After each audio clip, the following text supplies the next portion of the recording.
Добар ден, ви благодарам што се информирате преку Слободен печат. Јас сум Александра Вуксановиќ. Еве што има ново.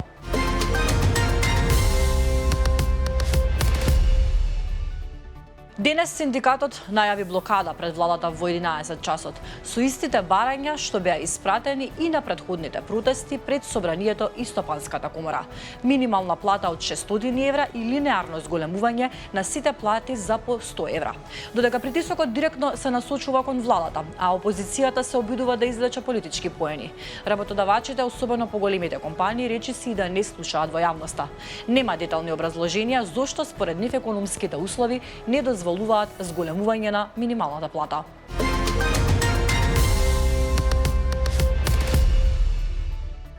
Советот на јавни обвинители денеска ќе даде мислење на владата по предлог за именување на јавен обвинител.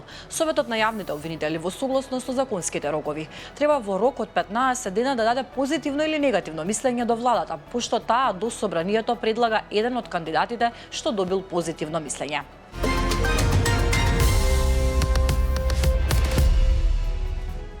Процесот за спојување на коалицијата завреди во една партија, отвори дилеми во рамките на внатрешните структури, но не само околу прашањето за лидерството.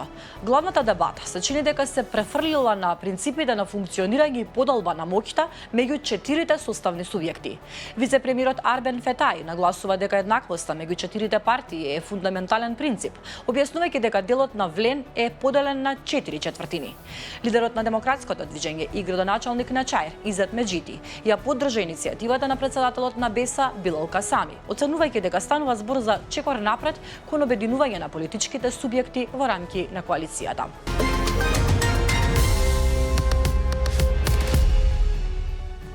Внимавајте, лажни пари кружат во Македонија. СВР Тетово откри фалсификувани пари и поднесе кривична пријава против ЧЈБ 26 годишен од Турција. Тој се сомнечи за сторено кривично дело фалсификување пари на 6.1 оваа година на бензинска пумпа во селото Жеровјане, Тетовско. Пријавениот платил производи со фалсификувана банкнота од 50 евра.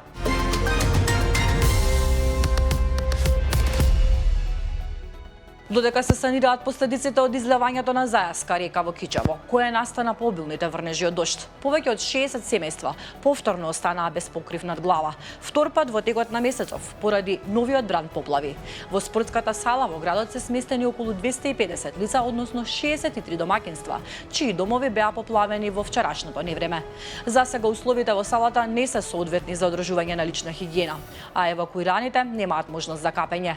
Градоначалникот Александар Јовановски најави дека до крајот на денот ќе биде обезбедено решение за подобри услови, особено во делот на хигиената за лицата кои привремено престојуваат во спортската сала.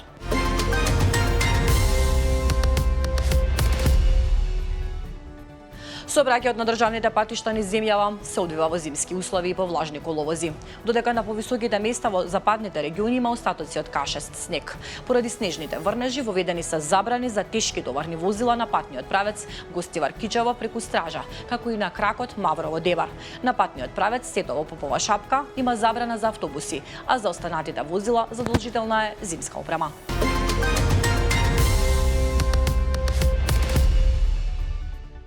Сараево е на нозе. Граѓаните протестираат по трамвајската несреќа во која животот го загуби 23 годишен студент.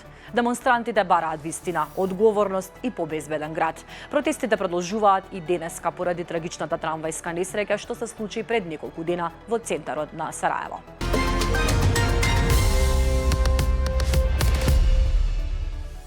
Неколку студенти и новинари синоќа биле физички нападнати за време на протест пред Српското народно позориште во Нови Сад. Според информациите, група мажи кои според сведоците биле меѓу приврзаниците на власта, физички нападнале студенти, при што најмалку тројца биле повредени. Медицински лица кои им пружиле помош изјавиле дека студентите имале претежно повреди на главата, но дека нивната состојба е стабилна. Инцидентите се случиле за време на протест поврзан со одбележувањето на годишнината на Матица Српска, на која говорел премиерот Милош Вучевиќ, додека претходно најавениот говор на председателот Александар Вучиќ бил откажан.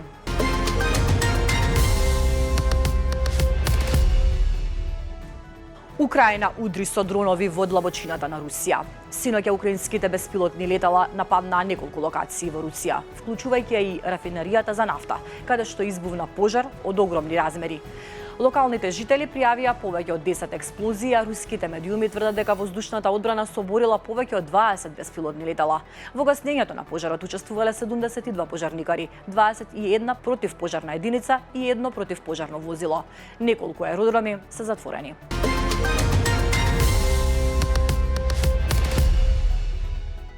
Авион со руска делегација слета во Женева, каде што на 17 и 18 февруари ќе се одржат трилатерални разговори меѓу Русија, Украина и САД за евентуално решавање на конфликтот меѓу Москва и Киев.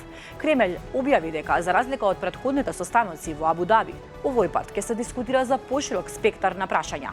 Москва планира да ги отвори прашањата за спорните територии, вклучително и барањето Украина да ги отстапи преостанатите 20% од источниот регион Донецк. Украинската делегација пак го става акцентот на хуманитарни прашања и безбедносни гаранции. Представници на европските земји нема да бидат на преговарачката маса. Американскиот председател Доналд Трамп ја повика Украина што поскоро да седне на преговарачка маса со Русија, велики дека Вашингтон очекува поголема попустливост од Киев во продолжување на дипломатскиот процес.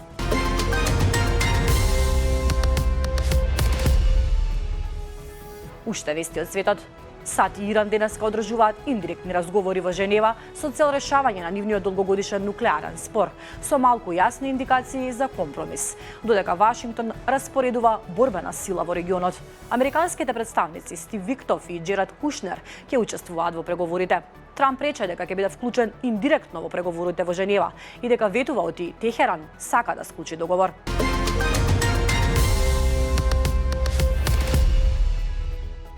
Најмалку 2 лица загинаа, 3 се повредени во синокешното пукање на младински хокеарски надпревар во САД. Еден од загинатите е напаѓачот, кој по инцидентот се самоубил. Напаѓачот истрелал најмалку 10 куршуми, а еден од гледачите се обидел да го разоружа. Полицијата го идентификуваше напаѓачот. Тројцата повредени се во критична здравствена состојба. Во првите 47 дена од годината, ова е 41-виот вооружен инцидент во САД.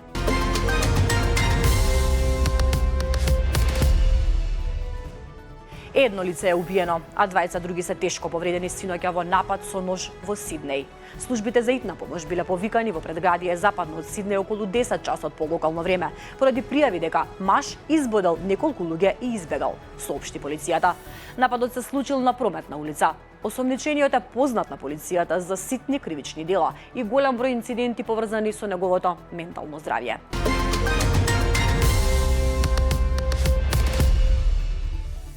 А знаете ли кој носеше патики дизајнирани од нашиот Сатја Грабуловски? Еден од најдобрите НБА кошаркари во моментов, Джејлен Браун на НБА All-Star викендот, носеше патики дизајнирани од Сатја Грабуловски. За патиките кои ги изработи за кошаркарот и комуникацијата со него, Грабуловски вели да соработуваш со еден од најдобрите кошаркари во моментот во светот е уживање, посебно кога се работи за одличен човек и интелект. Сигурно многу луѓе не знаат, но Джелейн, меѓу другото, е и предавач на Универзитетот МИТ, па неговата љубов кон бројките и космосот се пресликани во еден пар патики. Патиките се изработени по директна комуникација на Грабуловски со Браун, кој самиот ги даде насоките за уникатните патики што ги носеше. Разговаравме и на тема Македонија, па при некоја следна посета на Европа се надевам ќе го прошетаме низ Скопје.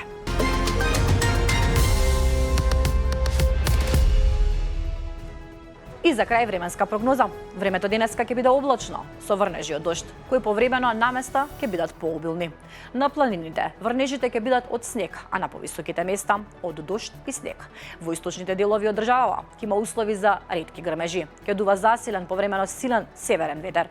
Максималната температура ќе достигне од 7 до 13 степени. Погледнавте вести на Слободен печат, благодарам на довербата. Повеќе информации побарајте на slobodенpečat.mk.